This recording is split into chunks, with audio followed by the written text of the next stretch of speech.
Labdien, labrīt, labvakar visiem, kas piedalās mūsu webinārā un skatās to atkārtojumā jau YouTube.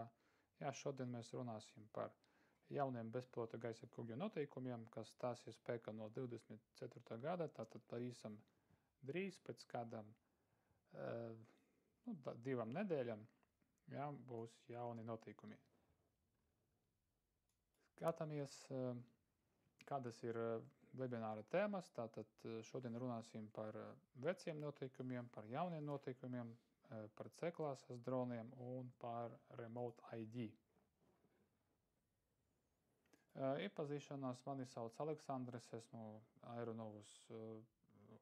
uzņēmumu Aeronovus pārstāvis, kas ir civilas aviācijas atzītā struktūra un piedāvā gan praktiskas, gan teoretiskas apmācības specifiskajā un atvērtajā kategorijā, kā arī mēs piedāvājam agrodronu pilotu apmācības mūsu autoskolā, tā saucamā autoskolā, kur mēs apmācām lidojošo traktoru pilotus.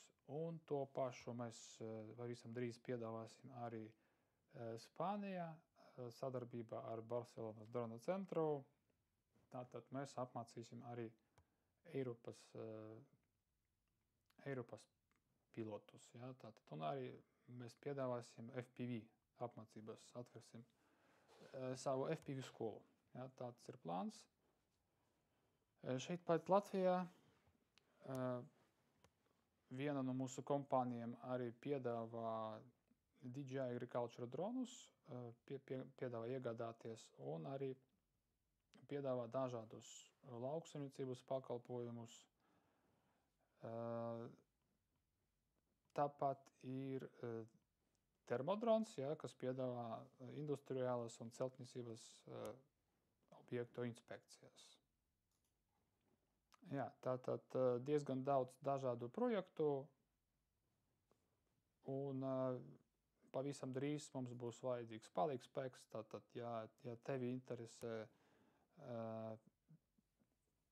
agrodrona pilota darbs vai instruktora darbs vai tehnikā darbs, ja, tātad laipni lūdzam, gaidīsim jūsu CV un kontaktinformācija būs pašās beigas. Ja, tātad redzēsiet prezentācijas beigas, uz kuru e-pastu nosūtīt savu CV. Tātad, kādas ir galvenās izmaiņas, skatāmies. Tie ir jautājumi, kurus esam saņemuši. Tātad diezgan daudz aktuālu jautājumu. Kādus dronus skars izmaiņās, kādiem droniem jau ir C-klase, kur atrast oficiālo sarakstu, kādiem droniem ir atļauts lidot pilsētvidē, kādiem nav atļauts un tā tālāk. Daudz jautājumu, kas ir Remote ID un izpletnīs un tā tālāk. Ja, tātad šodien runāsim tieši par šiem jautājumiem. Tā, kādi ir bijuši vecie līdz 31. datumam joprojām spēkā vecie noteikumi 3 kategorijas, tāpat kā nākamgad paliks 3 kategorijas, A1, A2, A3. Tā īstenība bija tie mazie droniņi zem 250 gramiem, tātad A1 kategorija, arī A1 kategorija bija droni līdz 500 gramiem, un no 500 gramiem līdz 2 kilogramiem tā bija A2 kategorija. Ja? Un viss, kas bija virs 2 kilogramiem, tā bija A3 kategorija. Ja? Tātad pēc svara no 2 līdz 25 kilogramiem tā ir A3 kategorija. Protams, neviens neaizliedz lidot ar A2 kategorijas dronu A3 kategorijā vai no A1 kategorijas dronu A3 kategorijā. Ja? Tātad tas ir ok.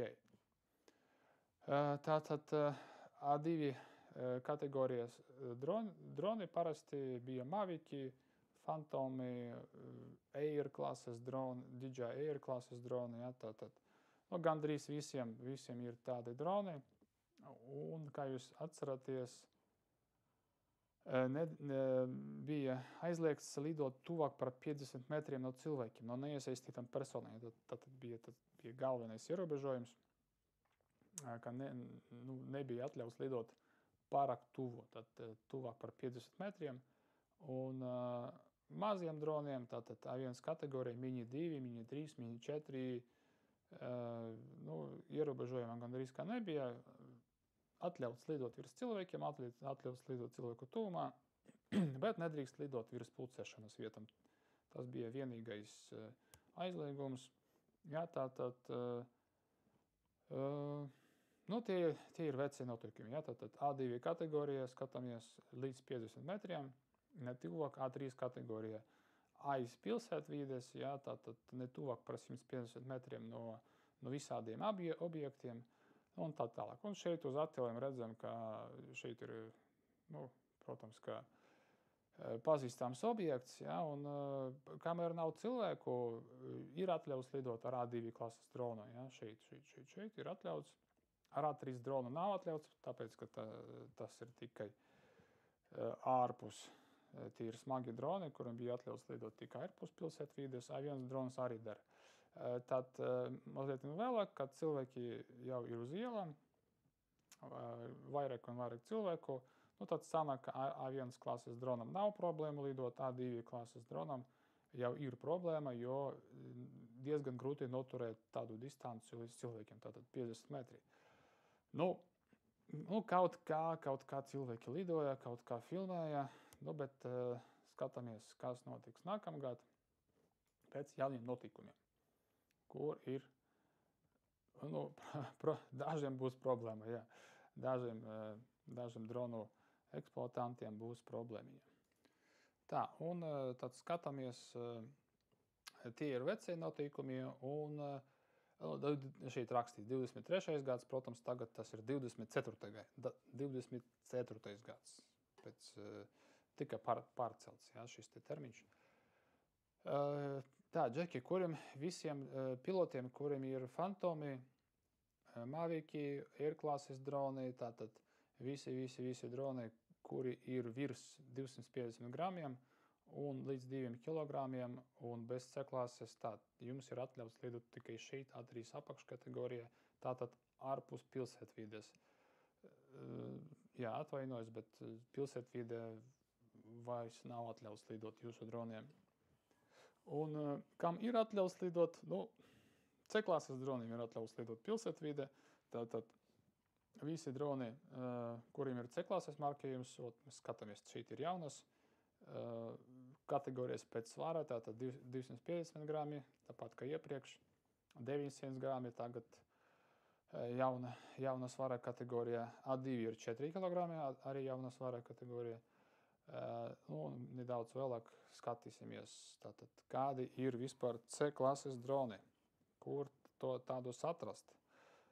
Jā, tātad vēlreiz visi droni, kas ir virs 250 gramiem, jā, tātad Air, Mavic, Phantom un tā tālāk, un kuriem nav C klases markējumā, un visticamāk, ka tādu arī nebūs veciem droniem, jā, tātad tikai A3 kategorija atļauts, tātad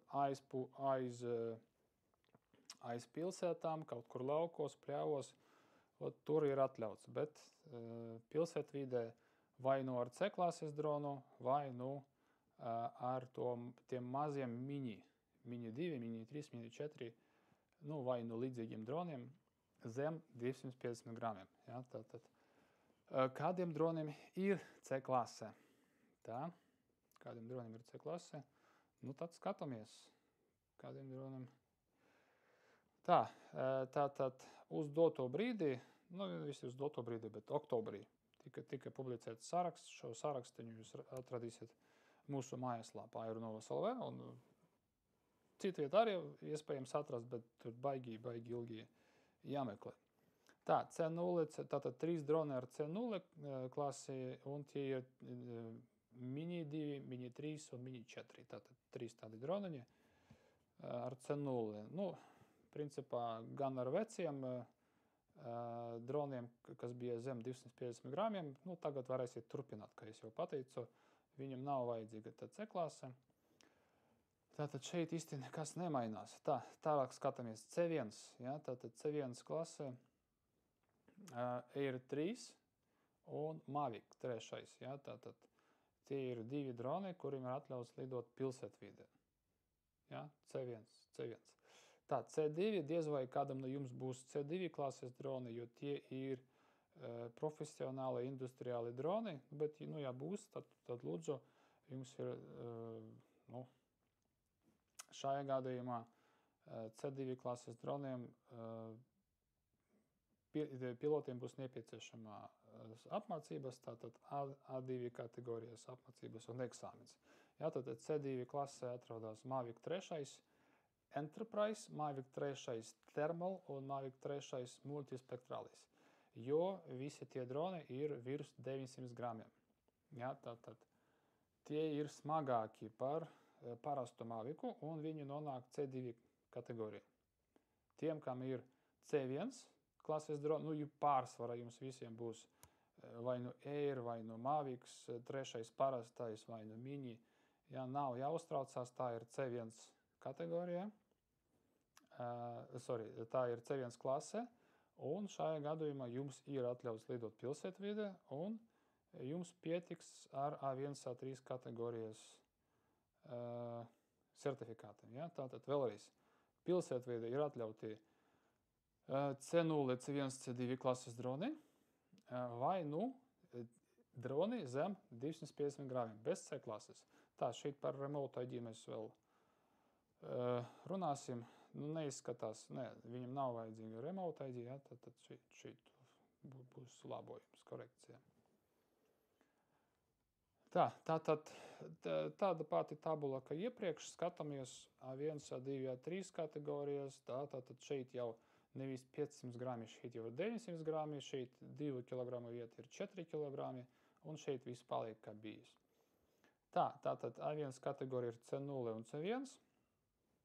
Skatāmies, šeit nekas nav mainījies, ir atļauts lidot virs cilvēkiem ar tādu mazu droniņu, bet arī jāizvairās. Ja? Visiem, kas lidos ar Maviciem un Air, nav aizliegts, bet jāizvairās. Lūdzu, nevajag lidot virs cilvēkiem, ja jūs redzat, ka tur ir cilvēki. Ja? Nevajag parlidot cilvēkus, bet pēc likumā rakstīts, ka it kā atļauts, bet jāizvairās. Ja? Tātad nevajag tiešām parlidot, ja jūs redzat, ka tur ir cilvēki. Jāizvairās. Un A2 kategorijā C2 droniem tagad ir atļauts lidot bišķiņ tuvāk pie cilvēkiem. Tātad šeit bija cipariņš 50, ja? Tagad ir 30. Ja? Tātad C2, atkal, tie ir industriāli droni, tie ir diezgan dārgi. Ja? Tātad diez vai kāds nopirks to dronu kā hobija dronu. Un, protams, šoreiz ar C2 klases dronu ir atļauts pietuvoties nedaudz vairāk pie cilvēkiem, tātad 30 metri. Un šeit vēlreiz atgādinājums, kādi ir C klases droni. Tātad kādā gadījumā ir atļauts lidot virs cilvēkiem, Mini 2, Mini 3, Mini 4 bez problēmām. Mavic 3. Air, lūdzu, nevajag tiešām lidot virs cilvēkiem, jāizvairās. Ja? Tātad nav aizliegts, bet jāizvairās. Tiem pilotiem, kur ir nopirkuši C klases Mavicu 3. un jums nav C klases marķējuma, tāda marķējuma jums uz drona nav, ja? Tātad tas nozīmē, ka jūsu dronam nav C klases. Un jūs nedrīkst lidot pilsētvidē. Kāds pateiks, bet taču Mavicam 3. ir C klase. Jā, pareizi, bet tie Mavici, kas tika izlaisti pirmie, kādu gadu atpakaļ, tiem diemžēl nav tāda marķējumā, un jums pašiem pie pirmā update, kur jūs saņemsiet, drons pats pateiks, ka jums jāizpilda anketā un tā tālāk. Ja? Tātad sekojiet instrukcijām uz ekrāna, un jūs varēsiet saņemt savu marķējumu pa pastu. Ja? Tātad uz katra C klases drona jābūt tāda marķējuma. Ja tāda nav, tad tas nozīmē, ka drons nav certificēts. Ja? Tātad jālido ārpus pilsētvides. Tā īsumā. Tātad skatāmies, jā, ļoti interesanti tagad, kāda gadījumā un kādiem pilotiem ir nepieciešama A2 apakškategorija. Jā, tātad visi tie, kas plānoja kārtot A2 eksāmenu, lūdzu skatieties šeit. Principā, ja jūs neplānojat pirkt trešo Mavico Enterprise vai trešo termālo vai multispektrālo, kuru cena parasti ir virs 4000 eiro, tad, principā, jums nav vajadzīga A2 kategorija, ja? Tā izskatās. Tātad, ja lidosiet ar parasto Eiro 3 vai Mavico 3, tātad tā ir C1 kategorija un tā ir A1, A3 teorija eksāmens, tātad online. Viss, nav problēma. Nav nepieciešams A2 eksāmens un par to var aizmirst, principā. Ja jūs nenodarbosieties ar kaut kādiem industriāliem darbiem, un tā tālāk. Ja? Tātad vēlreiz atkārtosim. Tie, kas kārtos A2 eksāmenu un kuriem būs C2 drons, ja, tad nedrīkst lidot tuvāk par 30 metriem, bet C2 klases droniem ir tāds speciālis lēna lidojuma režīms 3 metri sekundē, un ieslēdzot šo režīmu, jūs varat lidot līdz pat 5 metriem no cilvēkiem, kas ir super, principā. Ja, tātad 1:1 princips, kas nozīmē, ka 5 metru attālumā no cilvēka ir atļauts maksimālais augstums ir 5 metri. Ja? Tātad 10 metru attālumā augstums ir 10 metri un ne vairāk. Kāds ir minimālais attālums no C0, C1 dronam līdz cilvēkiem, vai ir kaut kādi nosacījumi? Nekā nav. Šitais attēls ir tikai C2 klases droniem.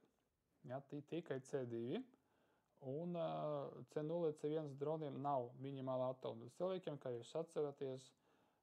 Pat jāizvairās, bet ir atļauts pārlidot pāri cilvēkiem. Ja, tātad neliels testiņš, skatāmies tātad uz pirmā attēla.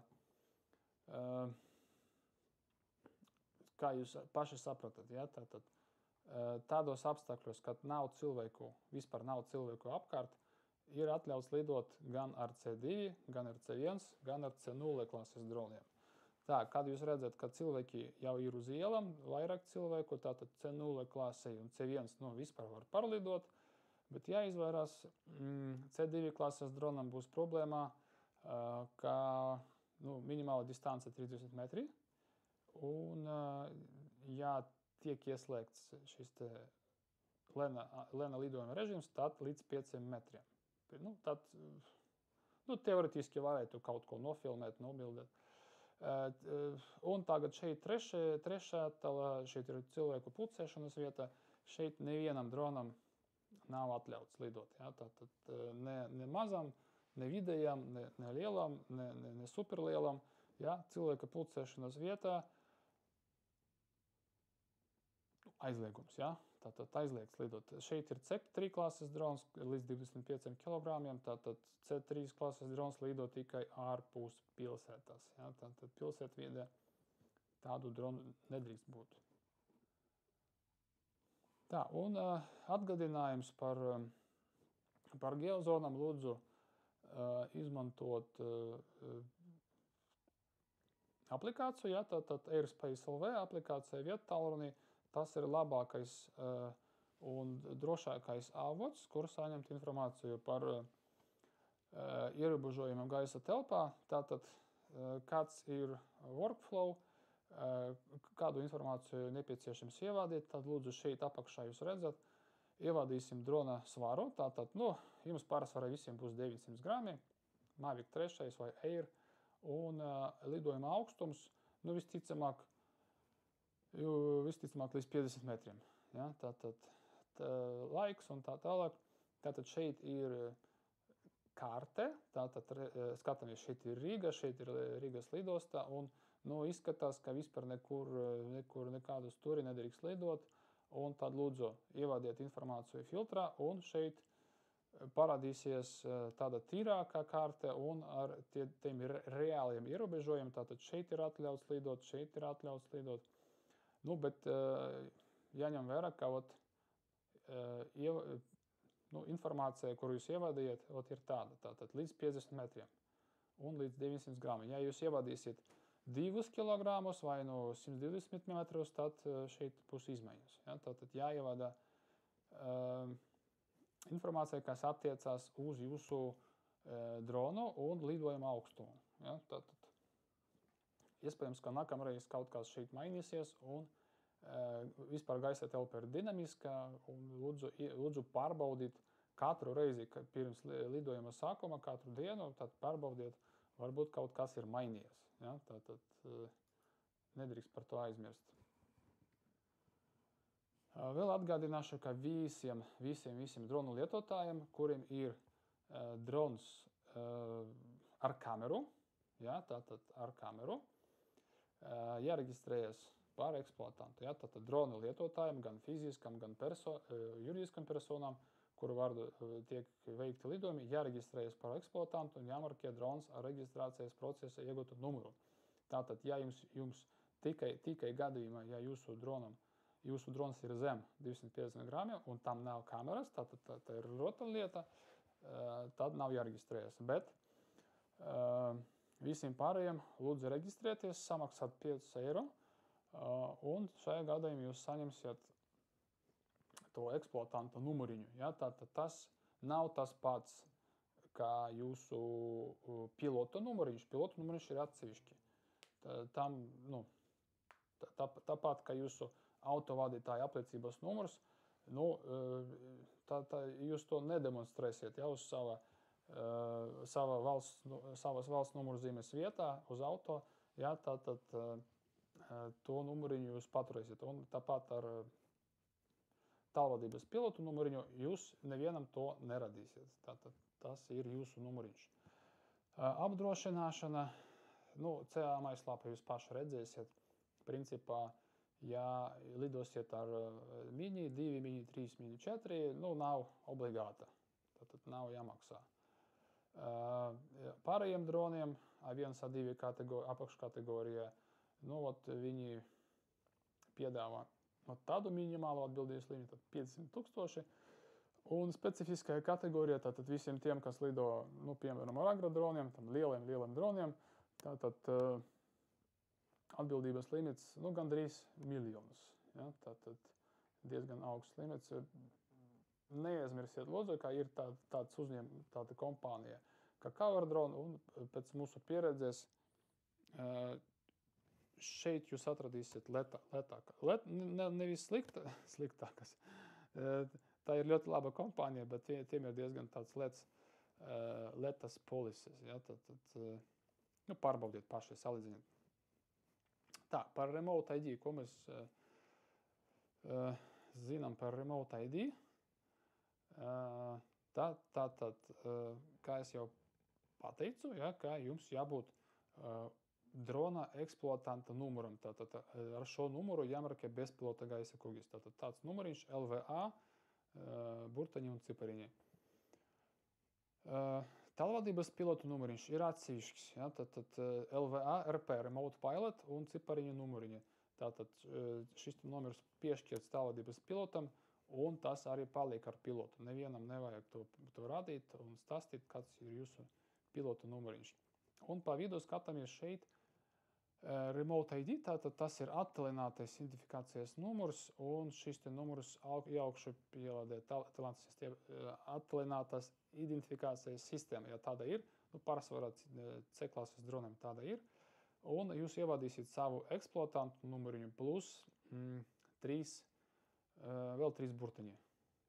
Ja, tātad tas ir tāds kā kods, lai jūs varētu ievadīt šo koduņu savā dronā. Un, ja kāds cits redzēs šo numuriņu, viņš neredzēs tos 3 pēdējos burtiņus, un viņš nevarēs nozākt jūsu Remote ID un izmantot uz sava drona. Ja, tātad tas ir diezgan labs tāds triks, ka tas tā nestrādās. Ne? Reģistrācija jāveic, tātad vēlreiz runāsim par eksploatanta numuriņu, ka reģistrāciju veiksiet vienreiz, neatkarīgi no tā, cik daudz bezpilota gaisa kuģu ir jūsu rīcībā. Nu, piemēram, mums ir kādi 7 gaisa kuģi, un uz visiem ir uzlīmē ar vienu numuriņu, ja, tātad ar mūsu eksploatantu numuriem, šito. Un pavisam drīz būs nepieciešams ievadīt šito arī Remote ID numuriņu. Vai nu pašā drona, vai parādīšu, vai nu speciālai moduli. Tā, šeit ir skaidrs. Dosimies tālāk. Vispār Remote ID, nevis bet eksploatanta numurs. Tātad eksploatanta numurs, šeit ir tāda uzlīme uz drona, un tas ir līdzvērtīgs jūsu valsts numurzīmei. Ja, tātad visi redzēs jūsu drona, teiksim tā, numurzīmi. Ja, protams, ka, ja drons ir tālu prom, neviens nevarēs saprast, kas šeit uzrakstīts, tādēļ Remote ID. Ja, tātad šajā gadījumā jūs varēsiet pārbaudīt drona numuriņu savā viettālrunī, jo drons pārraidīs tieši savu Remote ID, tad eksploatanta numuriņu. Un caur speciālu aplikāciju, piemēram, drone scanner, jūs varēsiet pārbaudīt, vai tas ir jūsu kaimiņa drons, vai tas ir kaut kāds, noziedznieku drons, ja, tā arī būs rakstīts, noziedznieki. Ja. Un tātad ideja ir tāda, ka tālvadības pilots, viņš ievadīs šo numuriņu dronā, un visiem būs iespēja, visiem, kas atrodas tuvumā, drona tuvumā, tātad Wi-Fi vai Bluetooth pārklājuma zona, visiem būs iespēja redzēt to informāciju, kuru pārraida pats drons. Tātad šeit ir piemērs, šeit ir numuriņš, un šeit ir visa tā informācija, kuru pārraida drons. Ja, pats galvenais ir auto numurzīme. Ja, tātad, lai jūs redzētu, ja virs jūsu teritorijas vai virs jūsu mājas lido kaut kāds objekts, tas drons, jums tas nepatīk, jūs vēlaties paziņot pašvaldībā vai policijā, tātad jūs varēsiet pierakstīt šo numuriņu, tāpat kā automašīnas numuriņu, kas izskatās tā aizdomīga.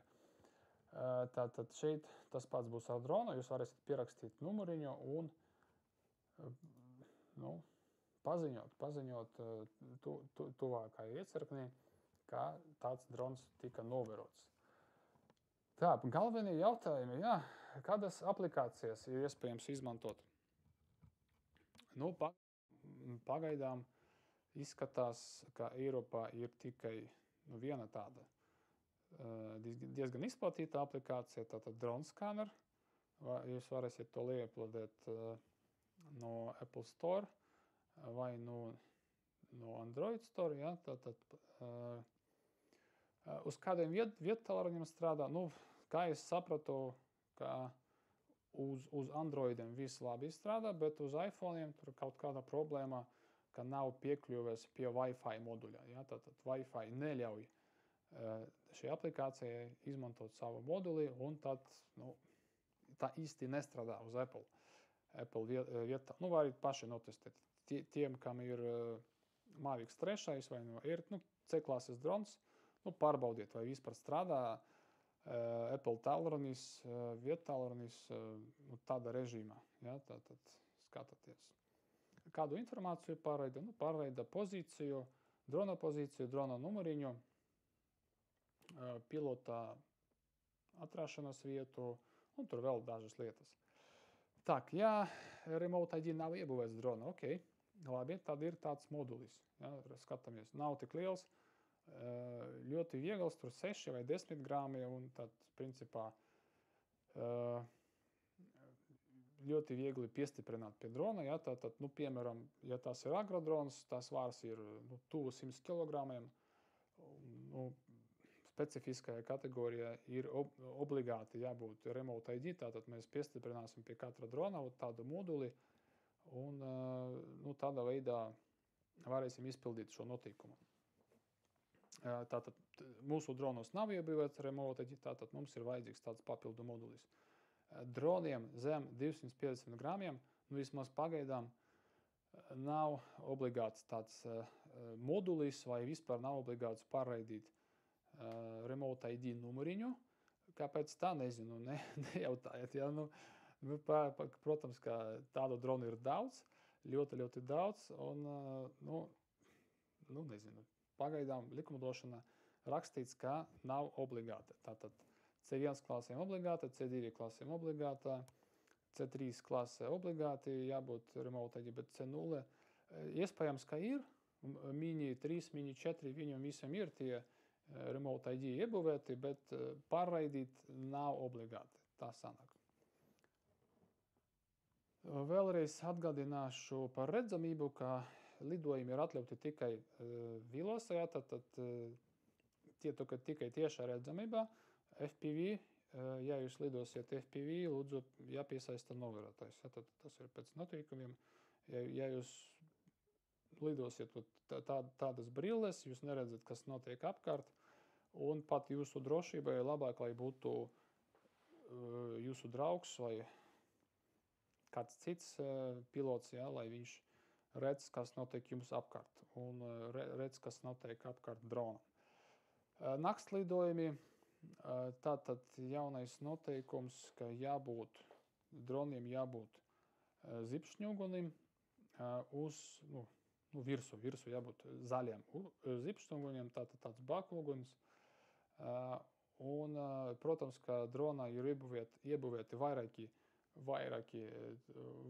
vairākas spuldzītes, lampiņas, bet nav nevienas tādas, kas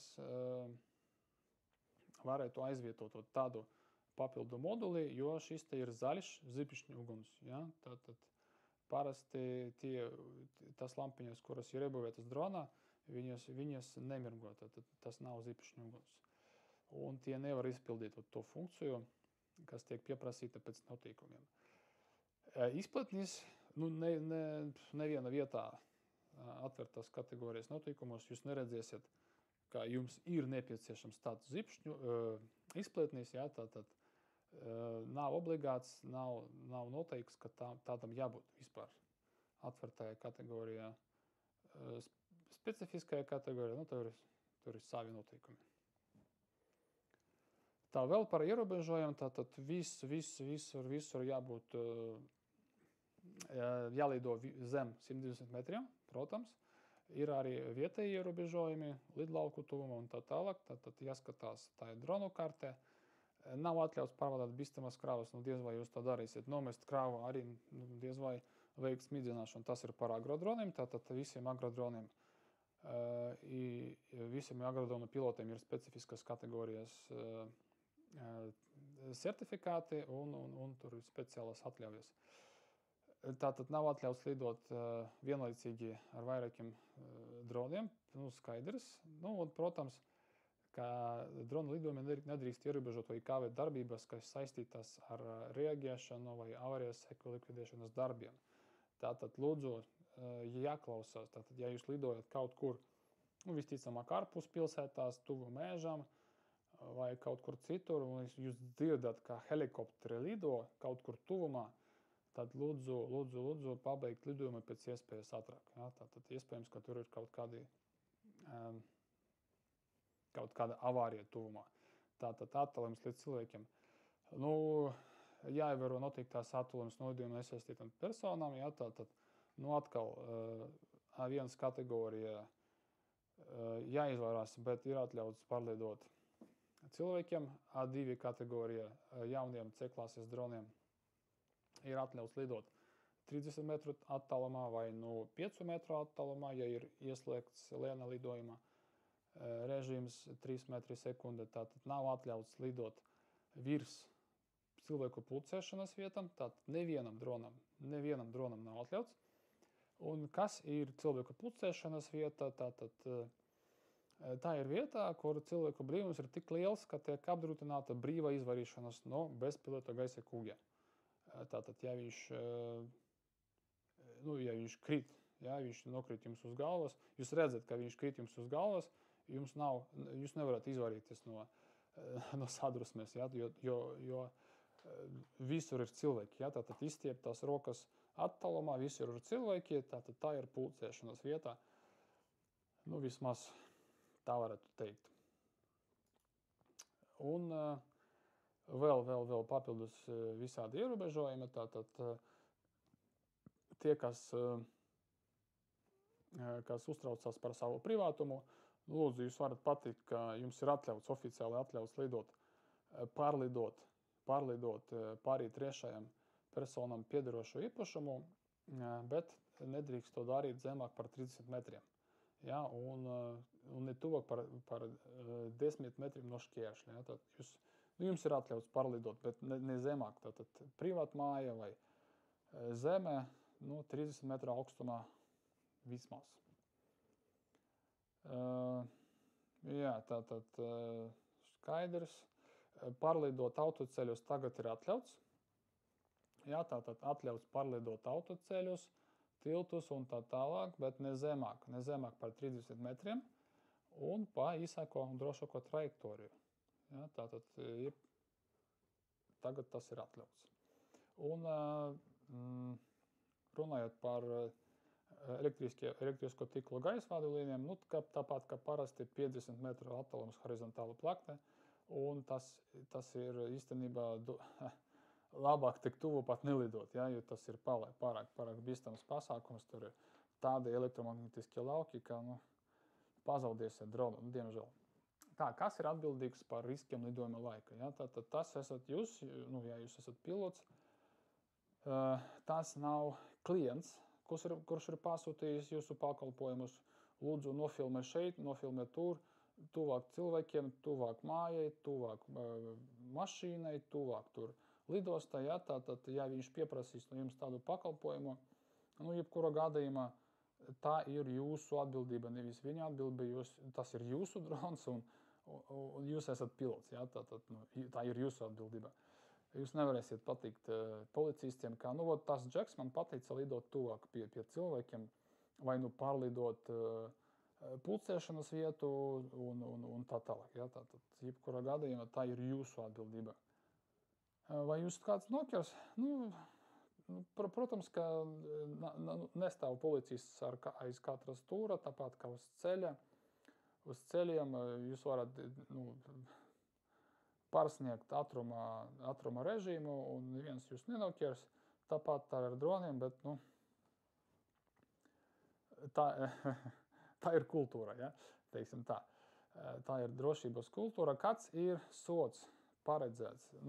Tādā sliktākajā gadījumā tāds jackpots, piemērs, ja, tātad specifiskajā kategorijā, ja kāds lido specifiskajā kategorijā bez atļaujām, bez apmācībām un tur blablabla, līdz 3000 eiro, tas ir tāds maksimums. Un apdrošināšanas polise izglābs vai neizglābs, izglābs, ja, tātad, ja kaut kas notiks, drons nokritīs uz mašīnas vai kādam uz galvas. Tātad, ja jūs esat lidojuši pēc noteikumiem, tad viss būs ok.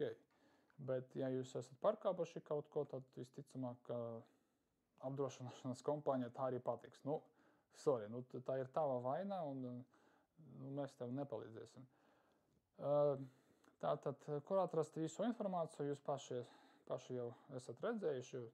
OAS.CALV mājaslapā šeit daudz informācijas par visu. Un tiem, kam patīk lasīt likumu, noteikumus un tā tālāk, tātad šeit ir sarakstīns ar visiem noteikumiem, kas attiecas uz dronu lidojumiem. Tātad esam atbildējuši. Es ceru, ka esam atbildējuši uz visiem jautājumiem. Tātad, vai manam dronam nepieciešams zaļš zipšņums? Jā, nepieciešams, bet tikai lidojumiem nakts laikā. Tikai naktīs. Ja? Vai manam dronam ir nepieciešams izplatnis? Nav nepieciešams. Nav tāda noteikuma. Kādiem dronam ir obligāti remote ID? Visiem droniem virs 250 gramiem. Tādi ir noteikumi. Kādā gadījumā ir atļauts lidot virs cilvēkiem, bet jāizvaras. C0, C1 klases droniem ir atļauts pārlidot cilvēkus, bet nedrīkst pārlidot cilvēku pulcēšanās vietas. Kam ir obligāta? Kādā gadījumā ir obligātā 2 kategorija? Kādiem pilotiem? Tikai tiem, kam būs C2 klases droni. Ja? Tātad tie Mavic 3 termālais, vai Enterprise, vai multispektrālais, visiem pārējiem nav obligāta A2 kategorija, jo jūs lidosiet A1 kategorijas ietvaros. Ar kādu dronu ir atļauts lidot pilsētvidē? Ja? Tātad visiem veciem droniem, kuri ir zem 250 gramiem, ir atļauts. Tātad tie ir Mini 2, Mini 1 un tur daži citi droniņi. Tātad viņiem ir atļauts lidot pilsētvidē. Bet, ja drons ir virs 250 gramiem, tad tam jābūt C klasei, lai būtu atļauts lidot pilsētvidē. Ja? Tātad bez C klases principā nedrīkst lidot pilsētvidē virs 250 gramiem. Kādiem droniem jau ir C klases sarakstu, jūs esat redzējuši, kādus dronus skar izmaiņas. Tātad pārsvarā izmaiņas skar vecos, tā saucamos vecus dronus, Mavicus, Phantomus, Airus. Tātad, sakot ar 1. janvāri, tiem ir aizliegts lidot pilsētvidē. Tas ir lielākā problēma. Tātad, diemžēl, jā, tādi ir jaunie noteikumi. Mūsu mājaslapā ir publicēta informācija. Jūs varat, tas pats C klases dronu saraksts, vēl daža cita interesanta informācija. Un, jā, šeit ir mūsu uzņēmuma kontaktinformācija. Mans tālrunis un e-pastiņš, tātad tie, kuriem bija interese par agrodroniem, kļūt par agrodronu pilotiem vai piedalīties kā tehniķis, ja, tad ar prieku gaidīsim jūsu CV. Un, jā, paldies, ka esat noklausījušies. Šodien mēs pabeigsim. Jā, čau tā.